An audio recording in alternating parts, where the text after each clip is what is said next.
बिस्मिल्लाहिर्रहमानिर्रहीम। आज हम स्टार्ट करने वाले हैं अपना जो क्रिमिनल लाइबिलिटी का हमारा पोर्शन है उसका पार्ट 2। तो हम इसको जो है सेक्शन जो डील करते हैं वो 76 से लेके 106 तक हैं, जो कि जनरल एक्सेप्शन के साथ डील करते हैं। और ये वन ऑफ माय फेवरेट जो है टॉपिक है, बहुत ही इजी किस्म का ये सब्जेक्ट है या ये टॉपिक है। तो हम इसको शुरू करते हैं। सेक्शन 76 जो है वो डील करता है एक्ट डन बाय अ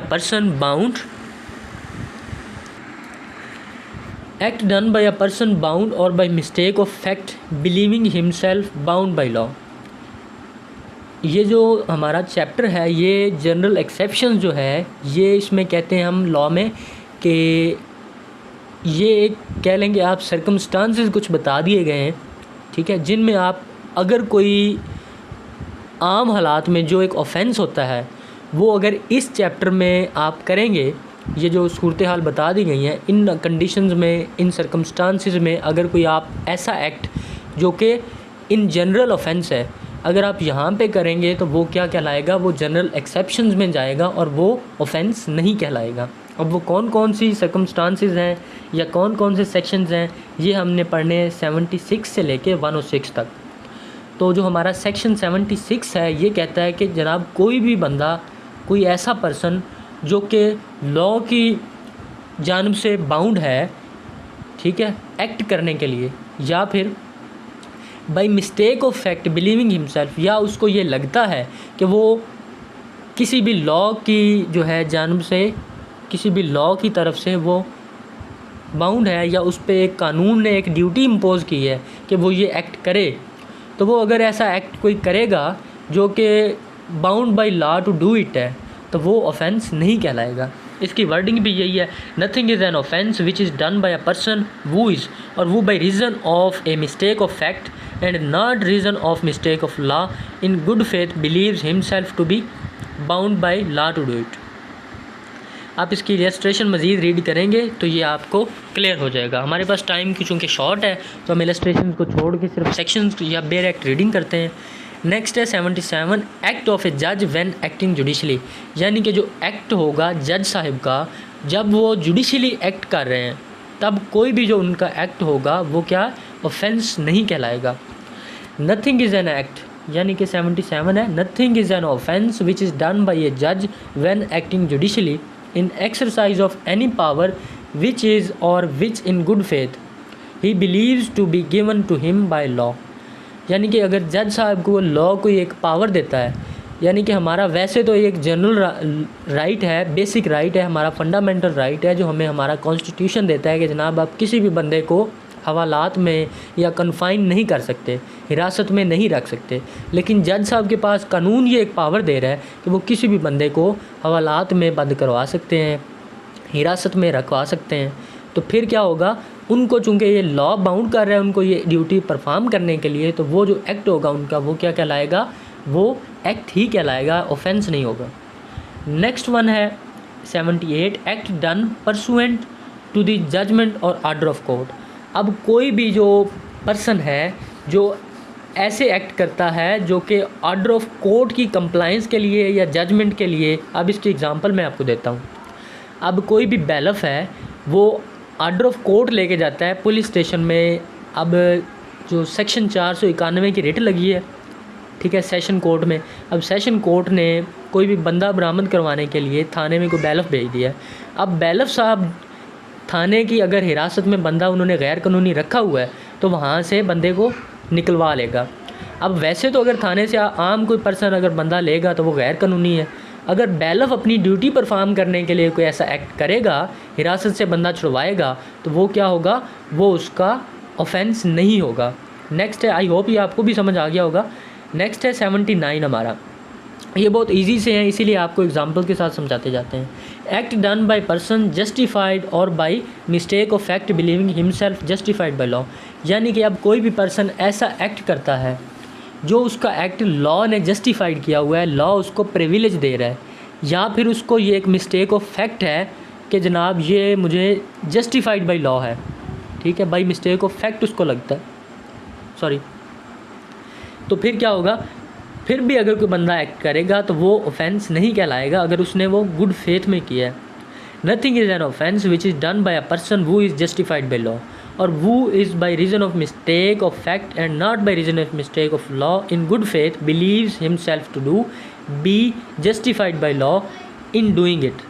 ठीक है, अब कोई भी बंदा अगर गुड फेथ में कोई एक्ट करेगा जो उसको लगता है कि जनाब मुझे ये लॉ ने जस्टिफाइड किया हुआ है या by reason of mistake of fact उसको लगता है, तो फिर वो एक्ट जो होगा वो ऑफेंस नहीं कहलाएगा। नेक्स्ट है accident in doing a lawful act. Nothing is an offence which is done by act or misfortune or without any criminal intention। यानी कि अब कोई भी बंदा है वो अगर कोई ऐसा एक्ट करता है, ठीक है, यानी कि अगर कोई लॉफुल एक्ट करता है और उससे एक्सीडेंट हो जाता है तो वो भी ऑफेंस नहीं कहलाएगा। इसकी वर्डिंग क्या कहती है? नथिंग इज़ एन ऑफेंस, कोई भी चीज़ ऑफेंस नहीं कहलाएगी, which is done by an accident और मिसफॉर्च्यून, जो किसी भी एक्सीडेंट की मदद से हो जाए या किसी भी misfortune, and without any criminal intention और नॉलेज, और उसमें आपको कोई भी क्रिमिनल इंटेंशन या नॉलेज शामिल ना हो। In doing of A lawful act in A lawful manner, आप कोई लॉफुल एक्ट करें और वो भी लॉफुल मैनर में हो, बाई लॉफुल मीन्स हो, and with proper care and caution हो, और उस एक्ट को करने के लिए आपने प्रॉपर एहतियात भी बरती हो। फिर जो भी एक्सीडेंट होगा या कोई भी मिसफॉर्च्यून अगर हो जाता है तो वो एक्सीडेंट कहलाएगा एंड वो ऑफेंस जो है वो नहीं होएगा। नेक्स्ट है जी 81, act likely to cause harm but done without criminal intent to and to prevent other harm. अब आप कोई भी ऐसा हार्म करते हैं, कोई भी ऐसा एक्ट करते हैं जिससे क्या होता है, हार्म किसी को हो जाता है, किसी को नुकसान हो जाता है, लेकिन आपकी उसके पीछे कोई भी क्रिमिनल इंटेंशन शामिल नहीं होती और आप जो है ज़्यादा नुकसान को बचाने के लिए, रोकने के लिए ये एक्ट करते हैं, तो वो एक्ट जो होगा वो आपका ऑफेंस नहीं कहलाएगा। Nothing is an offence merely bye reason of its being done with the knowledge that it is, यानी कि इसकी इलस्ट्रेशन अगर आप देख लें तो आपको ये क्लियर हो जाएगा। इसकी जनाब जो एक्सप्लेनेशन नंबर है बी, ये आप पढ़ें कि A in a great fire pulls down houses in order to prevent the conflagration from spreading, यानी कि अब कुछ मकानात हैं या झोंपड़ियां हैं वो एक लाइन में लगी हुई हैं। अब झोंपड़ी नंबर 1 में जो है वो आग लग जाती है। अब जो पर्सन ए है वो क्या करता है, वो आगे 10 झोंपड़ियाँ छोड़ के 11वीं 12वीं झोंपड़ी को गिरा देता है, ठीक है, और वो वैसे तो उसका एक्ट ये ऑफेंस होगा, लेकिन वो एक्सक्यूज़ क्या लेता है, वो कहता है कि जनाब अगर मैं ये झोंपड़ियाँ ना गिराता तो जनाब बाकी भी जो 10 के अलावा ये 100 की 100 झोंपड़ियाँ जो है ये सारी जल जानी थी। तो उसका ये जो एक्ट होगा ये जनरल एक्सेप्शंस में आएगा और ये ऑफेंस नहीं होगा। नेक्स्ट है 82 एंड 83, बहुत इंपॉर्टेंट है। Act of a child under 7 years of age. मेरे ख्याल से अब ये जो 7 ईयर्स वाला है ये 7 से बढ़ के 10 ईयर्स हो गया है, तो आप इसको मज़ीद कंफर्म कर लीजिएगा जो अपडेटेड जो बुक हो उससे। Nothing is an offence which is done by a child under 10 years of age. ये देखिए ना नीचे आ गया। अब कोई भी जो ऑफेंस नहीं कहलाएगा अगर कोई 10 साल से कम उम्र का बच्चा कोई ऑफेंस करता है, तो कोई एक्ट ऐसा करता है जो कि ऑफेंस है लेकिन 10 साल से कम उम्र उसकी उम्र है तो वो ऑफेंस नहीं कहलाएगा। नेक्स्ट वन है act of a child above 7 and under 12 of immature understanding. अब इसमें ये जो 12 वाला नंबर है ये भी 14 हो गया, आप इसको थोड़ा सा अल्टरनेट कर लीजिएगा, इसको चेंज कर लीजिएगा। नीचे वर्डिंग इसकी क्या है कि अब कोई भी बच्चा है जिसकी उम्र 7 साल से ज़्यादा है और 14 साल से कम है, 10 साल से ज़्यादा है और 14 साल से कम है, तो फिर अगर वो कोई ऐसा ऑफेंस करता है तो फिर क्या होगा, who has not attained sufficient maturity of understanding to judge of the nature and consequences of his conduct on that occasion। तो फिर क्या होगा, वो जो एक्ट करेगा वो ऑफेंस नहीं कहलाएगा। Nothing is an offence. Next section है 84 जो कि है act of a person of unsound mind. अब कोई भी ऐसा पर्सन है जो अनसाउंड माइंड है वो कोई ऐसा एक्ट करेगा जो कि ऑफेंस होगा, लेकिन वो अनसाउंड माइंड की वजह से उसका किया हुआ वो एक्ट ऑफेंस नहीं कहलाएगा। नेक्स्ट वन है 85, act of a person incapable of judgment by reason of intoxication caused against his will. अब सेक्शन 85 में सिंपल सी चीज़ बताई गई है कि अगर कोई भी बंदा है वो नशे की हालत में कोई ऑफेंस कर देता है, ठीक हो गया, और वो जो नशा है या जो वो इंटॉक्सिकेशन है, शर्त ये है कि वो उसकी विल के ख़िलाफ़ हो।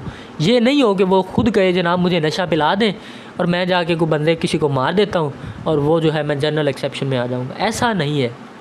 वो जो नशा है वो सूरत हाल से भी वाज़ह हो जाना चाहिए कि जनाब इसकी मर्ज़ी के ख़िलाफ़ इसको नशा पिलाया गया है। अब हम जो है टीचर से बहुत ही क्वेश्चन करते थे कि जनाब ये कैसे एडजज किया जाएगा, ये कैसे मालूम किया जाएगा कि उस बंदे को जो नशा है वो उसकी मर्ज़ी के ख़िलाफ़ दिया गया है। हमारे जो टीचर थे उन्होंने बहुत ही एक प्यारा आगे से आंसर किया था, एक बहुत ही एक डिसेंट आंसर दिया था। वो हमें ये है कि उन्होंने कहा नंबर 1 तो ये देखा जाएगा कि आया कि ये बंदा जो है शराबी तो नहीं है, ये रूटीन में शराब तो नहीं पीता।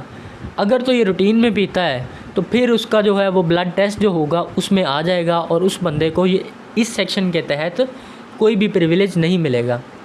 अगर कोई बंदा जो है वो पहले शराब नहीं पीता, ठीक है, और जिस दिन वो ऑफेंस उसने या वो एक्ट किया है सिर्फ उसी दिन उसने नशा किया हुआ था, इंटॉक्सिकेशन किया हुआ था, तो इससे जो है किसी हद तक ये साबित हो जाएगा कि जनाब उसकी मर्ज़ी के ख़िलाफ़ है और उसको वो उस एक्ट की पनिशमेंट नहीं दी जाएगी, वो एक्सेप्शन में चला जाएगा। नेक्स्ट वन है ऑफेंस रिक्वायरिंग 86 है, offence requiring a particular intent और knowledge committed by one who is intoxicated in cases where an act done is not an offence.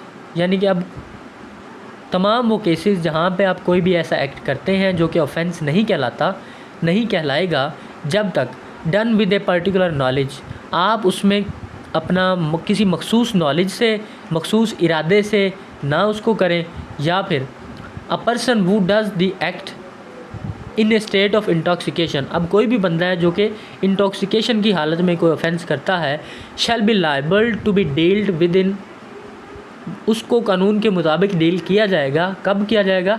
As if he had the same knowledge as he would have had if he had been not been intoxicated. अगर वो शराब से उसको नशा नहीं चढ़ता तो फिर जो है उसको प्रॉपरली जो है डील किया जाएगा उस ऑफेंस के लिए। Unless the thing which intoxicated him was administered to him, जब तक ये साबित नहीं हो जाता कि जनाब ये जो इसको इंटॉक्सिकेशन दी गई है इसकी नॉलेज या इसकी मर्ज़ी के ख़िलाफ़ इसको दी गई है, तब तक उस बंदे को प्रॉपर कानून के मुताबिक डील किया जाएगा। अगर ये साबित हो जाता है कि इस बंदे की मर्ज़ी के ख़िलाफ़ इसको ये नशा करवाया गया है तो फिर वो जनरल एक्सेप्शन में आ जाएगा। 87 है, act not intended and not known to be likely to cause death और grievous hurt done by consent.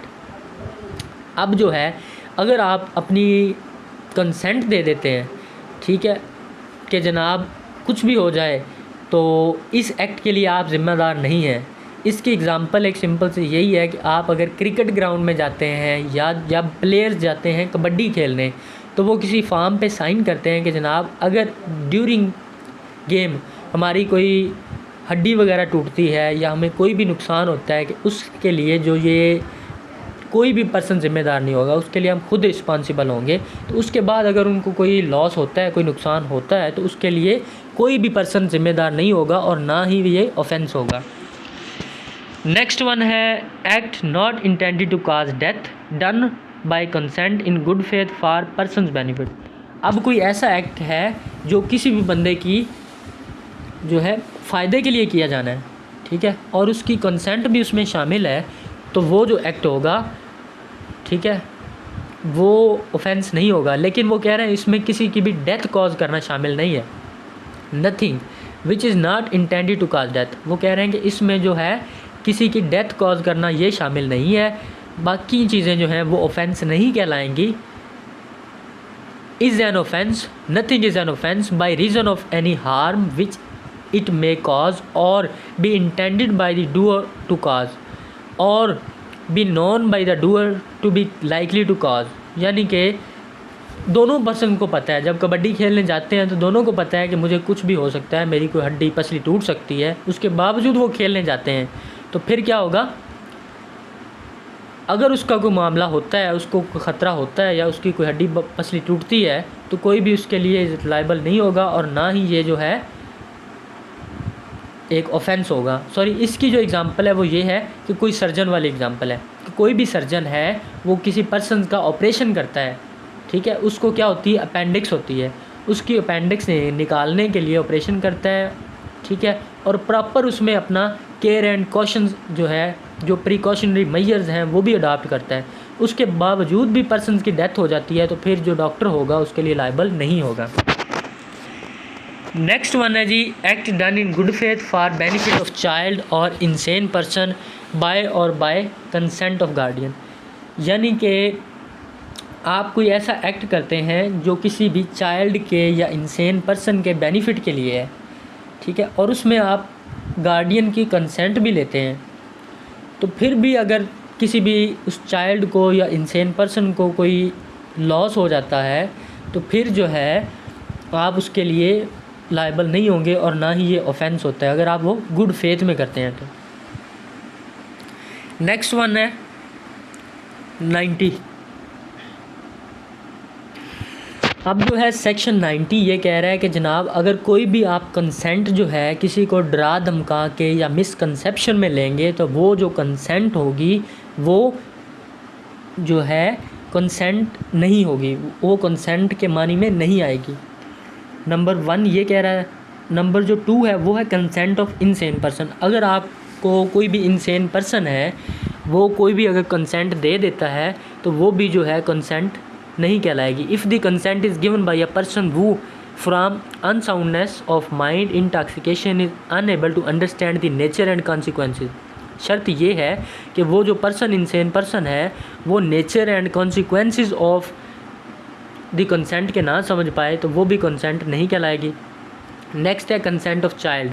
Unless the contrary appears from the contest. If the consent is given by a person who is under 12 years age तो वो भी consent जो होगी वो consent नहीं कहलाएगी।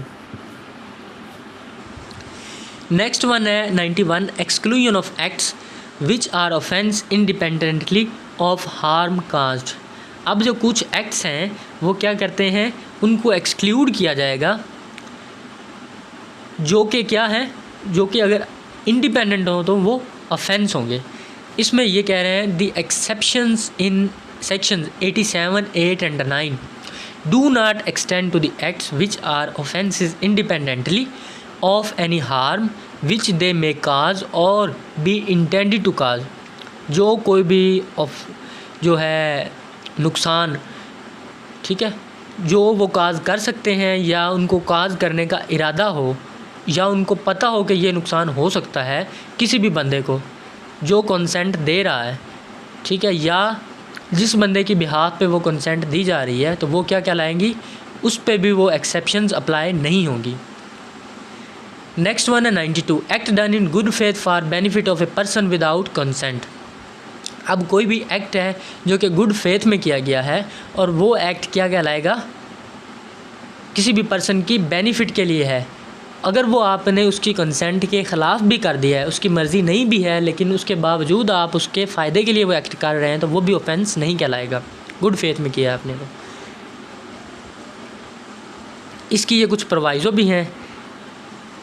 First प्रोवाइज़ो ये है कि जनाब this exception shall not extend to the intentional causing of death. यानी कि ये एक्सेप्शन जो है बग़ैर किसी की मर्ज़ी के आप उसकी डेथ कॉज करने तक नहीं जा सकते या उसको ग्रीवियस हर्ट काज करने तक नहीं जा सकते। नेक्स्ट वन है कि वॉलेंट्रीली काजिंग ऑफ हर्ट, या उसको आप उसकी जो है वॉलेंट्रीली हर्ट भी उसको काज नहीं कर सकते। नेक्स्ट वन है उसको किसी भी ऑफेंस के लिए आप अबैट नहीं करेंगे। ये इसकी एक्सेप्शन हैं। सेक्शन जो है 93 communication made in good faith. अब जो है no communication made in good faith is an offence by reason of any harm to the person to whom it is made for the benefit of that person. अब आप किसी भी बंदे के फ़ायदे के लिए गुड फेथ में जाके कोई कम्युनिकेशन करते हैं तो वो भी ऑफेंस नहीं है। यानी कि अब कोई भी बंदा हॉस्पिटल में उसकी डेथ हो जाती है तो कंपाउंडर वगैरह या जो भी डॉक्टर है आके फैमिली को बताएगा। हालांकि यहाँ पे उसको पता भी है कि जनाब अचानक से अगर कोई दिल पे ले ले तो उसकी डेथ भी हो सकती है, फिर भी उसकी ये ड्यूटी है कि उसने आके बताना है कि जनाब आपके बंदे को हम नहीं बचा पाए। तो अगर उस गुड फेथ में किसी बंदे की कोई इंजरी काज हो जाती है तो वो भी ऑफेंस नहीं कहलाएगा। अब 94 जो है वो क्या कहता है कि act to which a person is compelled by threats, यानी कि अब कोई भी पर्सन ऐसा कोई एक्ट करता है जिसको कंपेल किया गया है कि आप अगर ये एक्ट नहीं करेंगे तो आपको हम मार देंगे या आपकी फैमिली को उठा लेंगे, कोई ऐसा थ्रेट देते हैं। तो वो ये कह रहे हैं कि दो सूरत हाल के अलावा except murder and offences against the state punishable with death, यानी कि वो कह रहे हैं इसमें या तो किसी का आप मर्डर नहीं कर सकते, नंबर 2 पे आप कोई भी ऐसा ऑफेंस नहीं कर सकते जिसकी सज़ाए मौत है, उसके अलावा आप कोई भी ऑफेंस थ्रेट में आके करेंगे तो वो भी जो है ऑफेंस नहीं कहलाएगा। नेक्स्ट वन है act causing slight harm 95 nothing is an offence by reason that it causes और that is intended to cause, ठीक है, और that is known to be likely to cause any harm, यानी कि आप कोई भी किसी को कोई छोटा मोटा नुकसान कर देते हैं, किसी को एक चपेट लगा देते हैं, तो वो कहते हैं कि ये भी चीज़ जो है ऑफेंस में नहीं आएगी, ठीक है। तो act causing slight harm is not an offence. अब जो है हम पढ़ेंगे सेक्शन हमारा है 96 things done in private defence. ये जो हमारे सेक्शन है 96 से ऑनवर्ड 106 तक ये डील करते हैं प्राइवेट डिफेंस, अपने जो दिफा का हक़ होता है उसको हमने कैसे इस्तेमाल करना है, कब करना है, ये सारी चीज़ें यहाँ पे बताई गई हैं। जो हमारा 96 है वो कह रहा है कि nothing is an offence which is done in exercise of right of private defence. अगर आप कोई भी ऐसा एक्ट करते हैं, ठीक है, जो कि एक ऑफेंस है लेकिन वो आप करते हैं अपने प्राइवेट डिफेंस में, तो वो जो है ऑफेंस नहीं कहलाएगा। नेक्स्ट है 97 जो कि डील करता है right of private defence of body and property. आप कौन सी ऐसी सूरत हाल हैं यहाँ पे लिख दी गई हैं कि जनाब इन सूरत हाल में आप अपनी बॉडी का या अपनी प्रॉपर्टी को जो है किस हद तक आपके पास राइट ऑफ प्राइवेट डिफेंस है। Every person has a right subject to the restrictions contained in 99 to defend. अब हर बंदे के पास ये राइट है, कुछ जो है रिस्ट्रिक्शन जो हमें बताई गई हैं 99 में, सेक्शन 99, उसके तहत हर बंदा क्या कर सकता है, डिफेंस का उसके पास राइट है। नंबर 1 हिज ओन बॉडी, अपनी बॉडी को वो क्या कर सकता है, उसको डिफेंड कर सकता है। कैसे करेगा, किन सूरत हाल में करेगा, अपनी बॉडी को, his own body and the body of any other person against any offence affecting the human body. किसी दूसरे बंदे की बॉडी को वो क्या कर सकता है, डिफेंड कर सकता है अगर उस पर्सन की या उसकी ख़ुद की बॉडी को किसी जो है ऑफेंस से अफेक्ट होने का डर हो। तो सेकंड है दी प्रॉपर्टी, पहला था बॉडी, अब है प्रॉपर्टी वेदर मूवेबल और इमूवेबल ऑफ हिमसेल्फ और ऑफ एनी अदर पर्सन, या उसकी ख़ुद की प्रॉपर्टी हो या किसी दूसरे बंदे की भी प्रॉपर्टी हो तो उसको भी वो क्या कर सकता है, डिफेंड कर सकता है। Against any act which is an offence falling under the definitions of theft, robbery, mischief or criminal trespass, or which is an attempt to commit theft, robbery, mischief or criminal trespass, तो वो क्या कहलाएंगे, वो offence नहीं कहलाएंगे अगर ऊपर वाली दो सूरत हाल में कोई भी बंदा ऑफेंस कमिट करता है। तो अब right of private defence against the act of a person of unsound mind. अब जो है कोई अनसाउंड माइंड पर्सन है वो कोई एक्ट करता है तो आप उसके ख़िलाफ़ आपके पास किस हद तक राइट ऑफ प्राइवेट डिफेंस है। When an act which would otherwise be a certain offence is not that offence by reason of the youth, the want of maturity of understanding, the unsoundness of mind और the intoxication of the person doing that act, और by reason of any misconception on the part of the person, every person has the same right of private defense against that act which he would have if the act were that offense। अब कोई भी बंदा है वो चाहे unsound mind है, उसके ख़िलाफ़ भी आपके पास सेम ही राइट ऑफ प्राइवेट डिफेंस आ जाएगा। नेक्स्ट है 99, act against which there is no right of private defence. अब 99 जो है हमारा वाहिद ऐसा सेक्शन है जिसमें कुछ सूरत हाल बता दी गई हैं जहाँ पे आपके पास कोई भी राइट ऑफ प्राइवेट डिफेंस नहीं है। नंबर 1 कौन सी सूरत हाल है? There is no right of private defence against an act which does not reasonably causes the apprehension of death और ऑफ ग्रीवियस हर्ट। आप वहाँ पे वो कहते हैं राइट ऑफ प्राइवेट डिफेंस नहीं इस्तेमाल कर सकते जहाँ पे आपको ना तो ग्रीवियस हर्ट होने का ख़तरा हो ना ही डेथ होने का ख़तरा हो, ठीक है, तो फिर आप अपने राइट ऑफ प्राइवेट डिफेंस को इस्तेमाल नहीं करेंगे।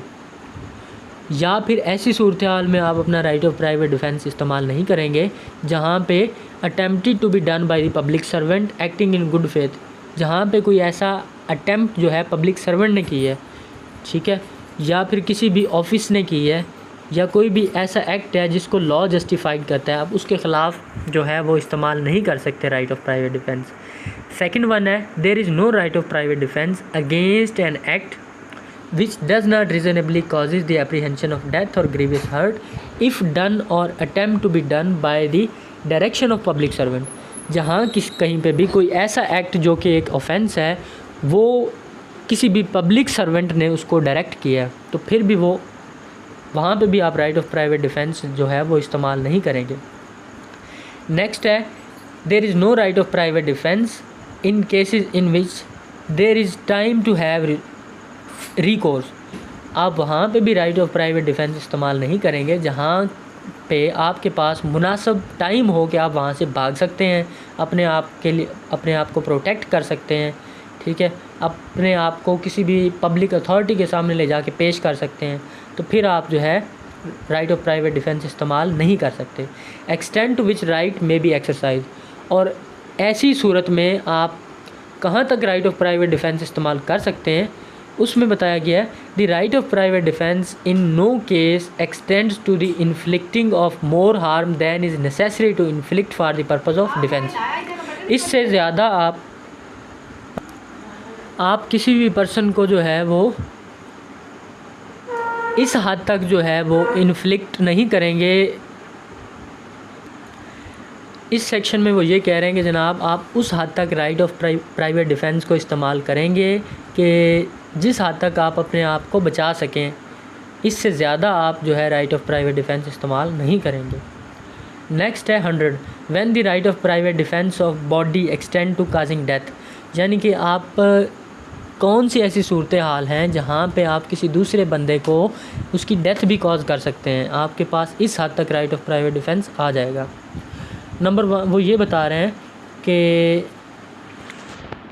First such an assault as may be reasonably caused the apprehension that death will otherwise be the consequences of such assault, यानी कि ऐसा कोई असॉल्ट आप पे कॉज करता है, ठीक है, कि अगर आपकी उसमें डेथ भी कॉज हो सकती है।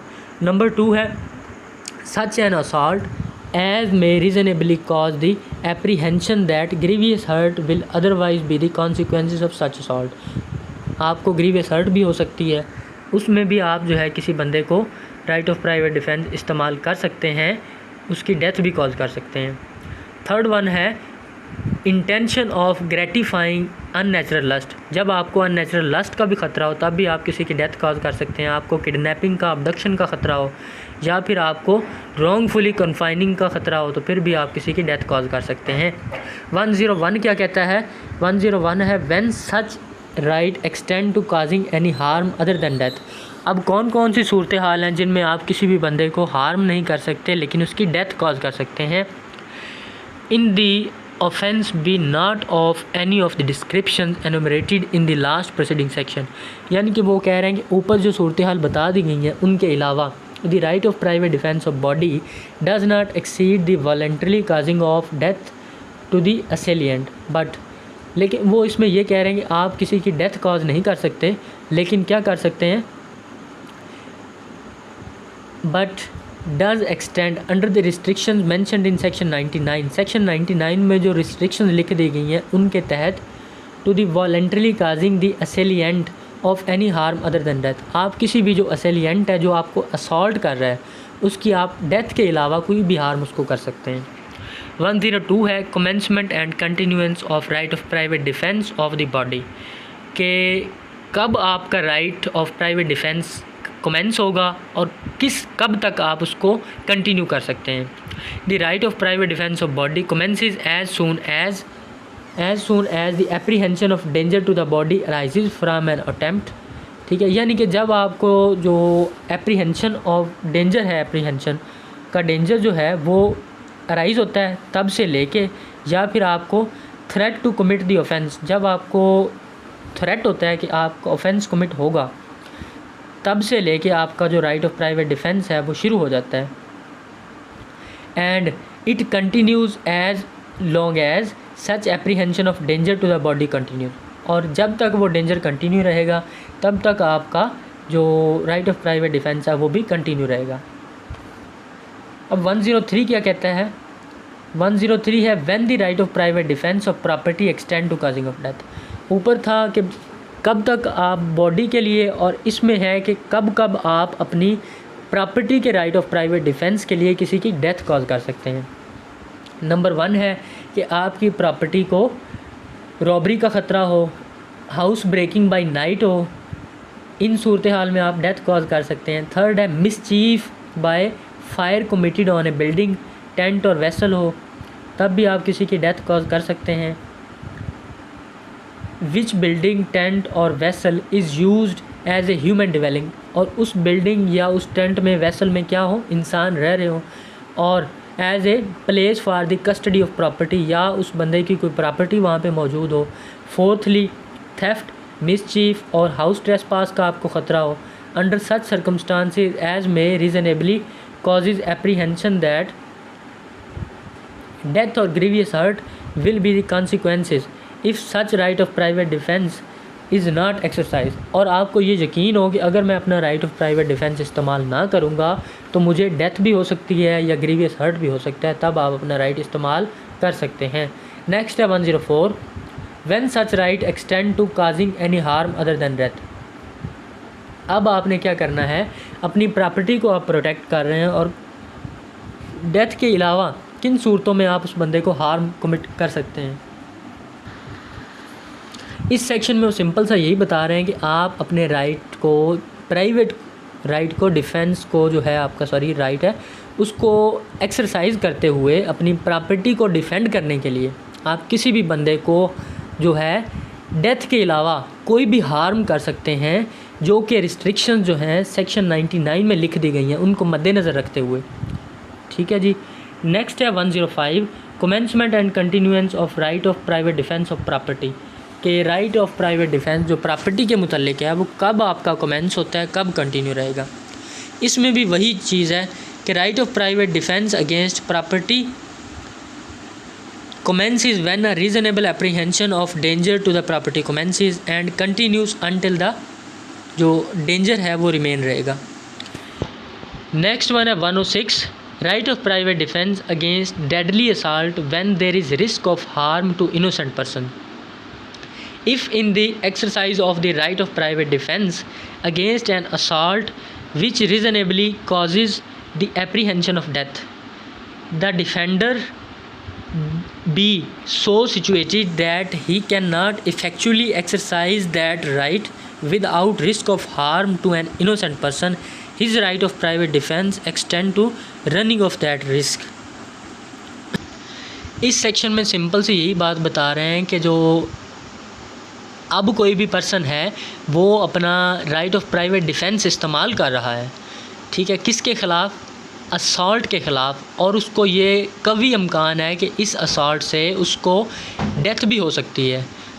और जो डिफेंडर है, ठीक है, वो किसी ऐसी जगह पे खड़ा है जहाँ पे उसको ख़तरा है कि अगर मैंने अपना राइट ऑफ प्राइवेट डिफेंस इस्तेमाल किया तो किसी इनोसेंट पर्सन की भी डेथ हो सकती है या वो उसको भी हार्म हो सकता है, तो भी उसका राइट ऑफ प्राइवेट डिफेंस जो है उसको अलाउ करता है कि वो अपना डिफेंस करे। ये था हमारा जो है क्रिमिनल लाइबिलिटी का पोर्शन। तो आई होप ये आप सब लोगों को क्लियर हो गया होगा। फिर भी अगर आपका कोई क्वेश्चन है तो हम आपके लिए 24/7 अवेलेबल हैं। आप कमेंट्स में पूछ सकते हैं। हमें बहुत ही अच्छा लगता है आप लोगों के कमेंट्स वगैरह देख के। तो बहुत शुक्रिया आपका।